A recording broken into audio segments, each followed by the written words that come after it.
So, as Natalie introduced me, I am Lisa Maff, and I am the director of the Family S.T.A.R program.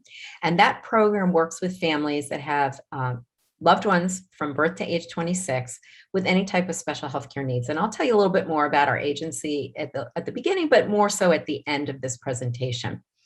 As I mentioned to you, I am a parent as well, and I have a 23-year-old who has been through every system of care that exists where we live. We had at some point 7 different providers offering services and medical interventions and mental health services. So we have really been through a lot. And one of the takeaways that I can say as a fellow caregiver is that I often needed to step away from the situation because I saw how it was consuming me. And so I've learned from that experience, and I've implemented that in my life, but I'm also sharing some of the strategies that I've implemented in this workshop. A little bit about F&D before I start. We are a 501c3 nonprofit. We actually operate throughout the entire state of Florida. We are funded in part by the U.S. Department of Education and the U.S. Department of Health, under their Health Resources Services Administration. So all of that grant funding that we get from the federal government helps us to offer free services to families and youth and educators and professionals and providers all across the state. And that includes training, and that includes information and resource linkage and support, peer support. And that's what's unique about our agency. All of our staff, for the most part, are individuals either with their own lived experience with a disability, or they themselves are caregivers of someone with a disability.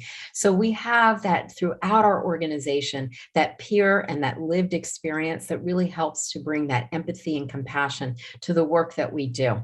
We were founded in 1985 by a group of parents, a grassroots movement in somebody's living room. And who can argue with the success of a statewide agency that started in somebody's living room?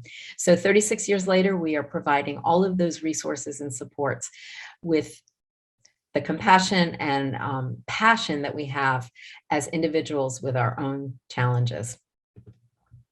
We do need to qualify that at F&D, we are not medical or legal or mental health professionals, so we do not offer any legal or medical advice, but we do offer all of that information, support, training, and resources that I mentioned, and all of that is there at any time if you need it.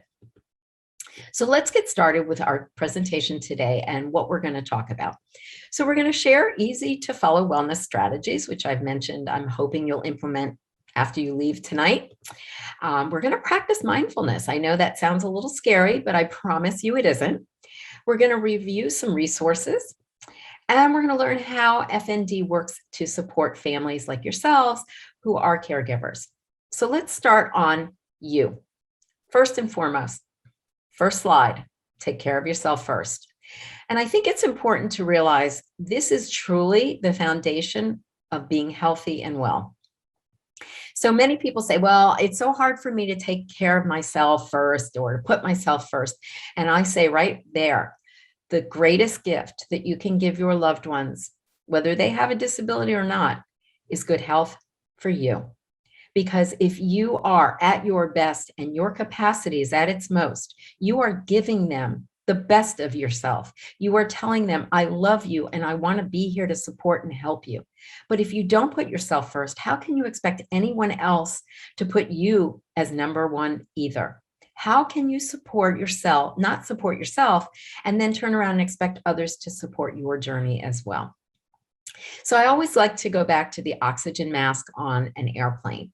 How many of us have seen the stewards or the stewardesses pull down the oxygen mask and tell us, for a very good reason, put your oxygen mask on yourself first? Well, this is the perfect analogy for what I'm saying.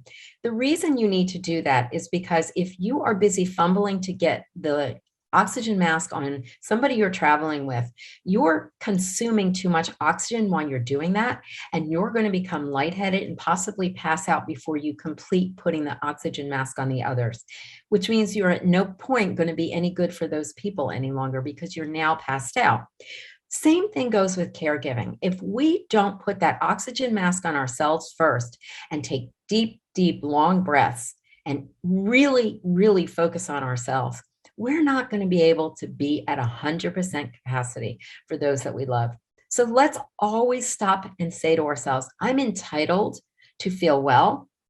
I'm entitled to take care of myself, and I deserve to be healthy. That should be your mantra every morning when you get up, and find those things in your life that make you feel healthy and well. So unfortunately, there will always be a crisis. I'm sorry to say that's life. We know them day in and day out. There are crises. And of course, there are major ones. And we are certainly living in an era of plenty of those.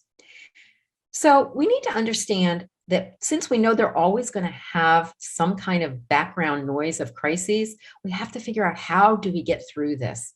Because it is going to be sort of a part of living as well as dealing with it. So I think it's first and foremost important to understand that a crisis is actually defined by the individuals going through it. So for example, and I'm going to use this as an example, I use a lot of personal anecdotes in my stories. Many years ago, I was struggling to get pregnant, and I wasn't getting pregnant, and it was going on for quite a while. It was actually going on for a couple of years. And every month I would try to get pregnant and I wasn't successful. And needless to say, I would be devastated. And I had just found out once again that I was not pregnant. And my best friend called me, and she was really like all upset. And I said, what's the matter? She said, I just had the worst day of my life. And I'm thinking, oh my gosh, somebody must have died. I said, what happened? She said, I got a flat tire and had to wait 3 hours for AAA. Now, again, to her, that was a crisis. Not to me, obviously, I had a bigger scenario I was dealing with, but I had to understand and respect that that's her perspective. And I think if we understand how we view a crisis, some people manage much easier in a crisis than others. Some people have more resiliency than others. Some people have more coping strategies than others. So we have to be mindful of that when we think about what a crisis looks like for individuals in their own world. I think we also need to acknowledge the losses that we may feel in some of these crises, whether it's a tangible loss or an intangible loss. There's a lot of uncertainty. There's a lot of lack of control, and we need to process these feelings. They are real, and they're not going to go away if we hide them. They're just going to manifest themselves in other ways and potentially damage our health and wellness. So it's important that you acknowledge the situation that you're going through, find ways to process it, and get the resources and supports to do that. We don't want to allow things to go bad quickly in our lives. And sometimes if we push things underneath the surface, it does happen that way.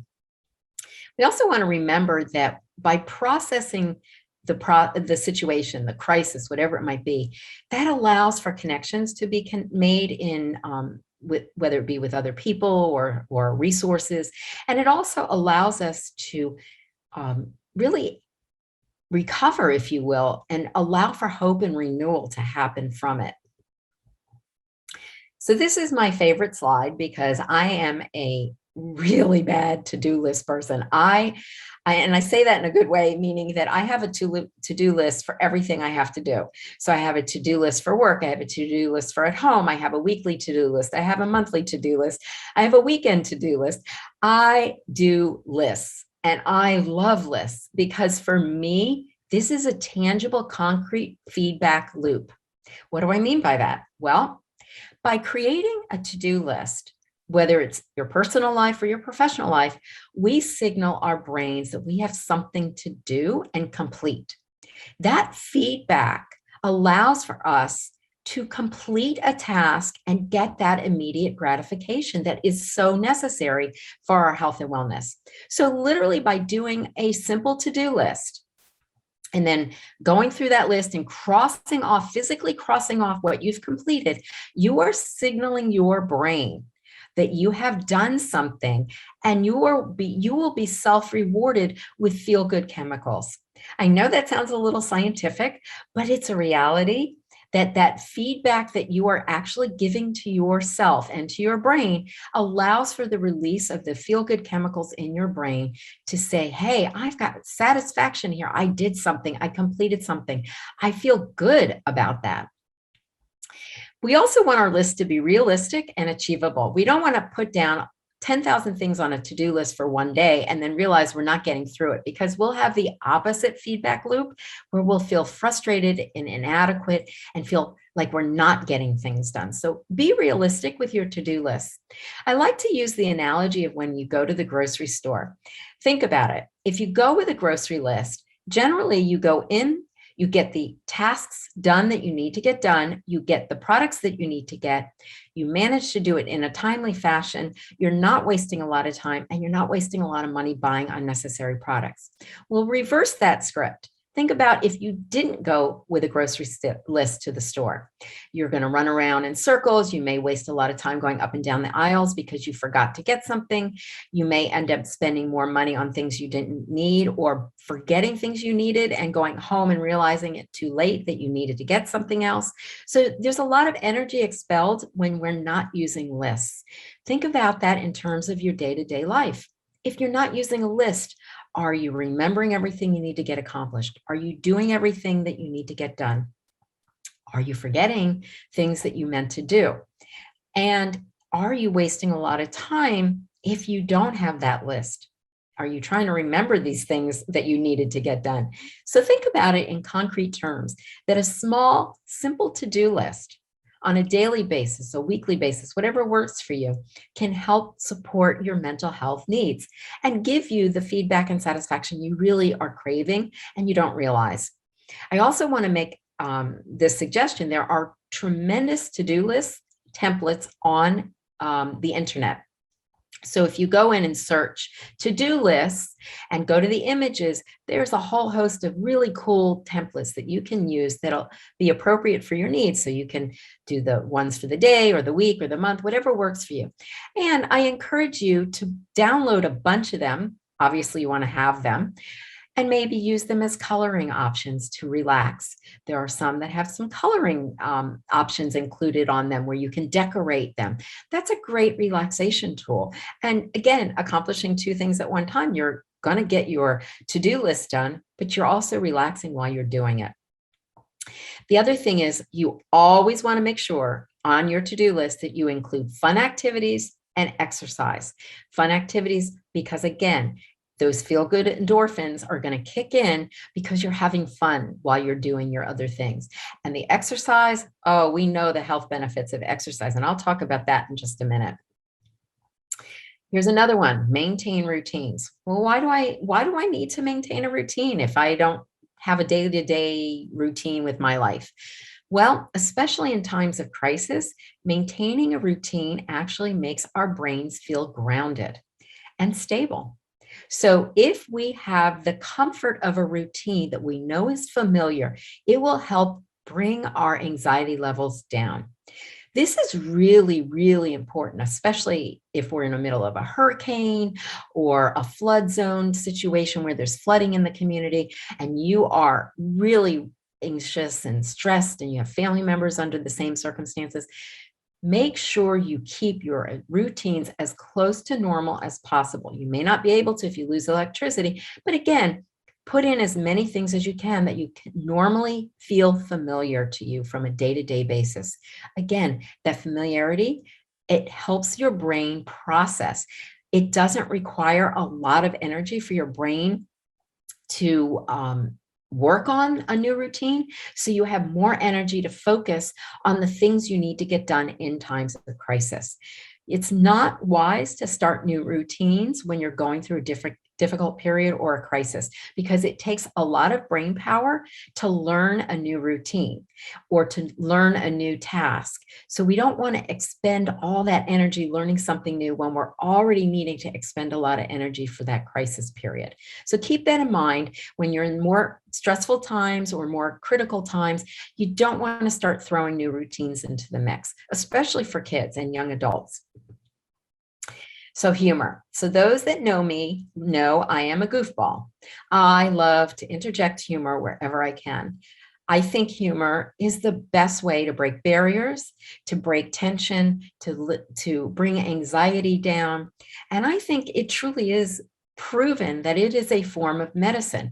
Why do I say that? Because studies have shown that the chemicals we release when we laugh actually reduce the cortisol levels in our body, reduce the stress and anxiety, and allow us to come back to a more homeostasis level, which means that our bodies are at our normal state. And so we want to integrate humor, and it's really easy to do. You can read a funny book, you can watch a funny TV series, you can play a game like charades where you can be goofy and funny. There are podcasts and streaming programs. I mean, there's just so many options now, and apps that you can probably download that are humorous. Find some way to integrate humor every single day. And I will share with you another personal anecdote. So I'm a cancer survivor. I had ovarian cancer 10 and a half years ago. I'm very blessed to be here. I beat the odds. Statistically, I should not have survived. So I'm very grateful for the opportunity to be here today to present. But my point to all of this is I was very sick. And throughout my treatment, I had a lot of complications from my surgery. I had a lot of complications from my chemo. But throughout it all, I kept my sense of humor. And my husband and I, we just made a joke of everything. I could not shower by myself, and he had to come literally wrap my whole abdomen in saran wrap every night because I couldn't get my incision wet. And so I would scream to my husband, "It's time to make the sausage because you need to come encase me." I mean, things like that where you just let loose, you can be goofy and allow your inner inhibitions to come down a little bit. Yeah, it was not a fun time. I was living with a lot of pain and anguish, but we made fun of it. And I will never forget my cancer team telling me they'd never seen somebody with such a great attitude about cancer because I allowed humor to be my medicine through all of that. Find that humor and integrate it every day.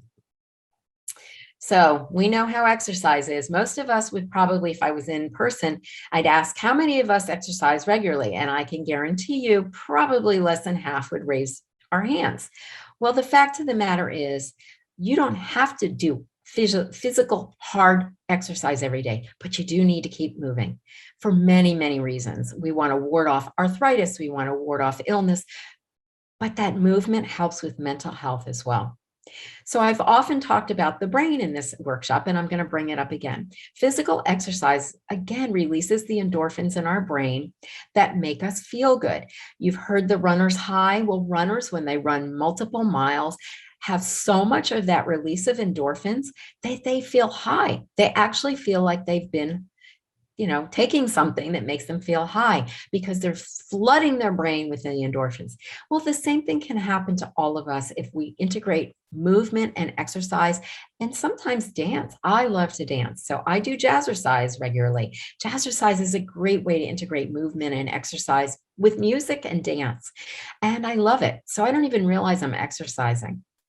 There's so many options out there, and there are apps that you can download on your computers and do at home. You don't have to go to a gym. You don't have to spend the money. There are options out there to integrate it free and easy and do it at the level that you're comfortable with.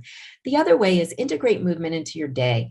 For example, instead of bringing the laundry basket from the laundry room into your bedroom and dumping all the clothes on the bed and standing there and folding it, my suggestion is don't bring that laundry basket in. Leave the laundry in the laundry room and go and take a couple of pieces, walk to your bedroom, fold it, put it away, and walk back to the laundry room. Do that until you finish the laundry. You've probably just put in 5,000 steps.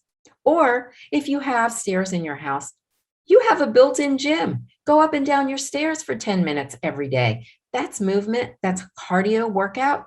That's a great opportunity to ward off all of the physical ailments, and you feel like you've done something physically. So now you're going to get the reward in the chemistry in your brain as well. So this one's hard for a lot of people, and I hear that often when I give this presentation. It's hard to be kind to ourselves, just like it's hard to put ourselves first. But again, if you don't think you're number one, how can you expect others to treat you with that same kind of love and respect? Allow for mistakes. Be forgiving of yourself and be patient, especially during times of crises. We are not thinking clearly, and our abilities to do everyday tasks may not be as sharp. We may forget a lot of things. Allow that forgiveness to enter into the equation for yourself and for others. And that'll help to keep you in check emotionally, that you're not going to be so hard on yourself. And I'm a perfectionist by nature, and it is a hard thing for me to constantly say, it's okay to make mistakes. It's okay not to have everything put away. It's okay to leave dishes in the sink if I have to.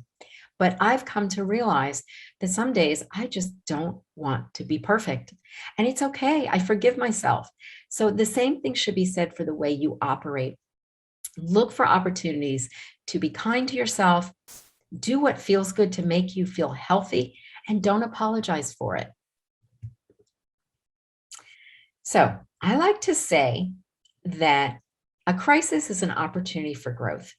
Now, a lot of people don't see it this way, but I really believe this.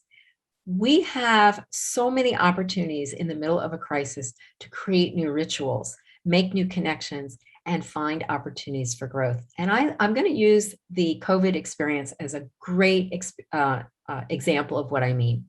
So when we went on worldwide lockdown, and whenever I say that, it really blows my mind that we lived through this history-making event where an entire country, an entire continent, an entire world literally froze, shut down to save humanity. That is unheard of. We witnessed absolutely mind-blowing experience. But in the middle of all of that, we got the opportunity to witness people finding creative ways to make connections. For example, there were people who worked in symphonies that couldn't play in orchestras, so they played from their balconies so that their neighbors could hear it. Or I have this great experience with my own family. We have family all over the country. We don't get to see each other regularly, and nor do we travel that often to see each other. But guess what? When the pandemic hit, we came up with a new ritual. We had dinner on Zoom as family members from across the country every week. Every week we got to see each other, and we laughed and we shared what was going on, and we talked politics. This was something we had never done before. And now we look at Zoom as a great gift to our family because we've had a chance to see each other in ways we never did before. Every setback is an opportunity for a comeback. Challenging situations and times offer unique opportunities to explore options. Remember, you have an opportunity to create new things in your world to help support your mental health and wellness. Take advantage of it. It's free. You don't have to always spend money. I will share with you that there are so many opportunities now that didn't exist prior to the pandemic. So I like to think of the pandemic as the world learning about itself. And often we don't try to do that. We learned about other countries struggling. We learned about ways that people reached out. We had international differences, different concerts and things going on that were being coordinated virtually. It was an amazing experience. And I would never want to go through another pandemic, but I certainly am looking at the glass with all of the glitter and gleam of the water that's sitting in that glass. And I'm not saying it's all good and rosy, but I am saying there are always opportunities to find a silver lining, no matter what the situation is. Even, back in Wilma, the hurricane that hit many years ago, I remember for the first time meeting some of my neighbors, and I'd been living in my house for 20 some odd years because nobody goes out and engages. I had an opportunity to meet new people and make new friends that I didn't even know existed. So again, every crisis is an opportunity for some new learning and growth.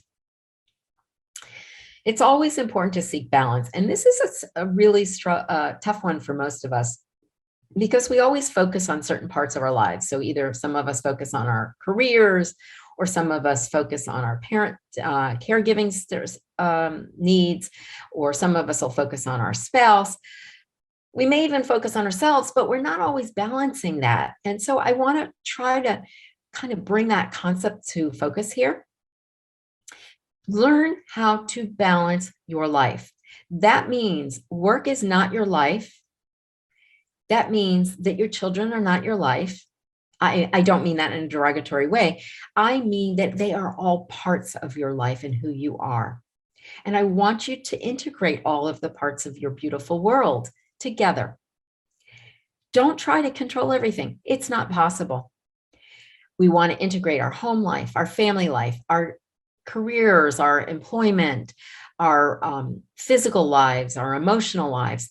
We need to normalize this and make our mental health as normal as our physical health. Remember, if we don't find balance, our emotional and our physical well-being are going to be impacted. And especially when we're living under a lot of crises and we're living with so much anxiety and stress, that is doing chronic damage to us on a cellular level. We may not see the impacts of it immediately, but definitely long-term. Trauma does impact health and wellness. We have to find the balance to make sure that those impacts are minimal. So I want to talk about mindfulness here, and I know I mentioned that in the beginning. The word mindfulness comes from a Sanskrit word that means awareness or coming back to awareness. So think about it. When we talk about mindfulness, we're talking about being aware of the world we live in the moment we live in it. So here are a couple definitions to help you understand what that means. Paying attention in a particular way, on purpose, in the presence of the moment, and non-judgmentally. Here's another one. The self-regulation of attention to the conscious awareness of one's immediate experiences while adopting an attitude of curiosity, openness, and acceptance. These are great definitions. And if you really think about what they mean, it means living now for the moment, enjoying what you can in the moment. That will help you to seek balance. And we're going to come back to mindfulness in just a minute. So I love this picture. I love the joy on the mom's face. I love the child feeling accomplished. And I love the message.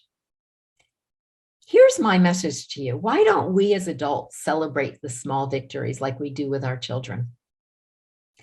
Why don't we say to ourselves, geez, I did really good today. Pat yourself on your back. That's part of managing your mental health and wellness. By using these strategies and giving yourself that internal feedback, you are building your resilience. You are building your coping strategies, and you will feel more empowered and engaged. We reward children all the time for their successes. Do you remember when that first time your child may have stood up or walked? How excited did you get? Oh my gosh, it was the best thing ever. We're taking videos, we're sending pictures to our family members. Of course, because that was a big accomplishment. Well, we need to think about our lives, even as adults. Those small successes are big accomplishments. Celebrate them. Find ways to relish in the joy of those little accomplishments on a daily basis. Remember, there's always tomorrow. Try not to stress over accomplishing everything on your to-do list. Remember, I mentioned make them reasonable and achievable. But if you don't finish, it's okay. Put it on tomorrow's list. We must realize we are living in stressful times. And because our bodies are not really functioning at 100% capacity, we're not going to always get everything done that we need to. We may not be working as efficiently or effectively as always. So be kind to yourself. Move it to the next day. You can get it done in a timely manner, but with less stress. So this is a really important strategy. Write it down.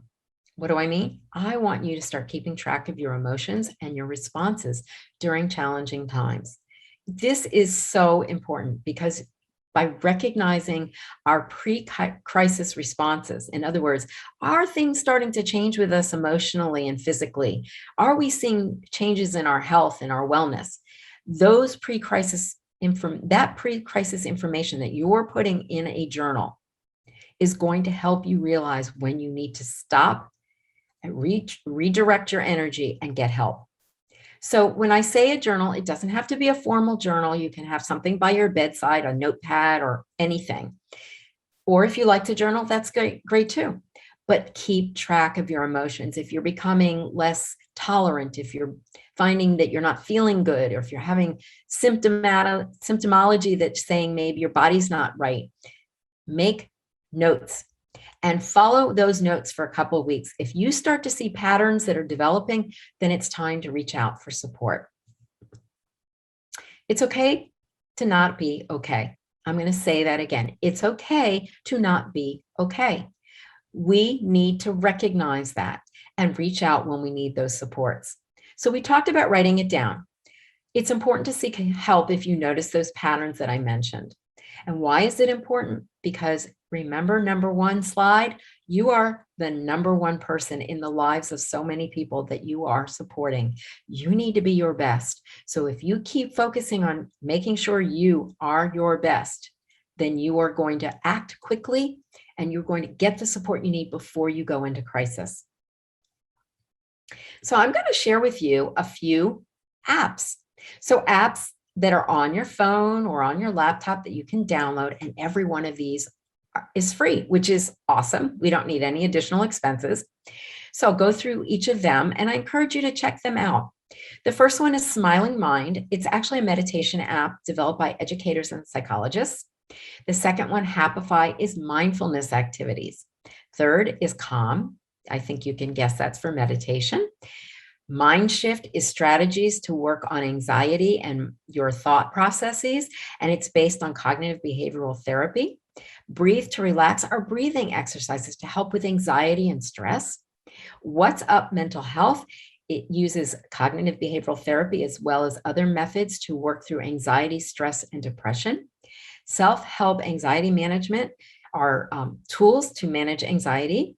And the Virtual Hope Box, which is a really cool app, allows for you to save all kinds of items that bring you joy. So it could be pictures or sayings or books or videos. And they also have tools for distraction, relaxation, inspiration, and coping strategies. Awesome workshop, awesome apps rather.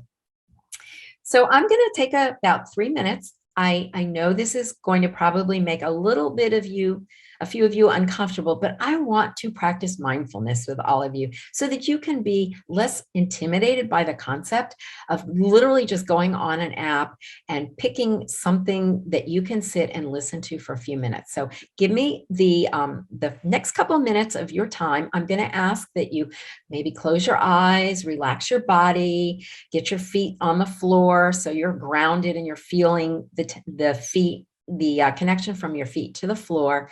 Put your arms down, don't cross them, just relax them. And I'm going to put this audio segment on for a few minutes. And I want you to practice what's being told to you. Follow the instructions. And I want you to see how you feel after we complete it. Mindful breathing. Close your eyes and rest your hands on your knees. Bring your attention to the touch of your body on your seat. Feel the weight of your body on your chair or cushion. Make sure that your back is straight and that you're comfortable.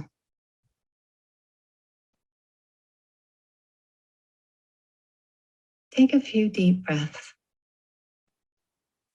While you're breathing deeply, relax your shoulders, your stomach muscles, the muscles in your face, your hands, and your legs. Let go of all the tightness in your body.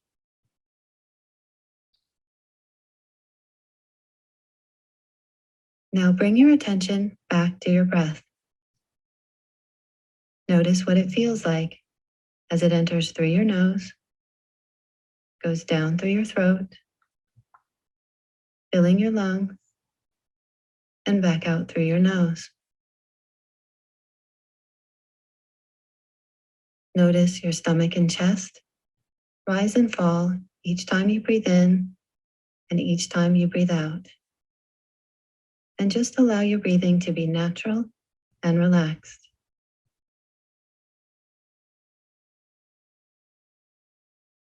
Now bring your attention to the feeling of your breath in your nose.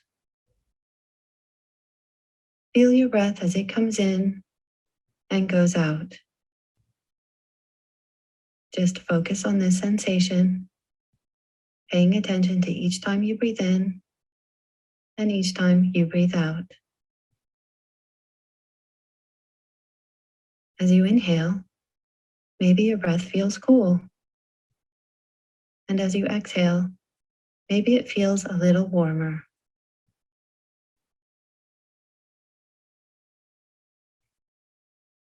When your mind wanders, or if you become distracted, just notice what's going on in your head, and then gently bring your attention back to your breath, going in and out. Focus on the feeling of your breath and allow thoughts and feelings to come and go in the background.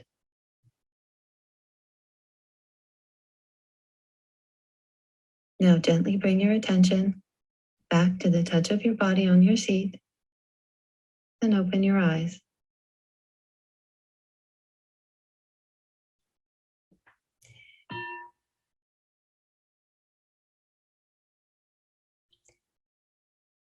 So I want you to take a moment, and while I continue, I would love for you to put in the chat box how that made you feel, and we're going to talk about that at the end. So I'm going to share with you a few websites, and I will let you know that all of the resources that I'm talking about in today's workshop, you're going to get copies of the links. I gave them to Natalie to share with you after the presentation, so she'll send those out with some information as well. So I don't think you have to start taking notes, but certainly if you'd like to, you can, but all of the resource information you'll be receiving. So these are some great resources and websites that you can access. Most of them are available, really, actually all of them have free resources, so I encourage you to check them out. 211 is a national database, and every community has a 211. We have one in Broward, and we have one in Dade, and so forth. So you would just log into 211.org and go to your respective communities. Then we have all of us county agencies that are available in different counties, like Department of Health. We have the American Red Cross that has a whole section of resources for stress, and especially during crisis. National Institute for Mental Health, National Alliance for Mental Illness, Mental Health America, Substance Abuse and Services, the Substance Abuse Mental Health Services Administration, or SAMHSA. There's a website called Find Help, and you would go to that website and you put in your zip code, and you can find resources through your zip code. And then there's How Right Now, which is actually a CDC website that you put in how you are feeling right at the moment. And if, let's say, for example, you say anxious, you put in anxious, and all of a sudden, all these resources will pop up that have to do with anxiety, and it'll give you coping strategies immediately to work with. And it's really a fabulous website. Again, free to use and access. All of this will be coming to you in an email from Natalie.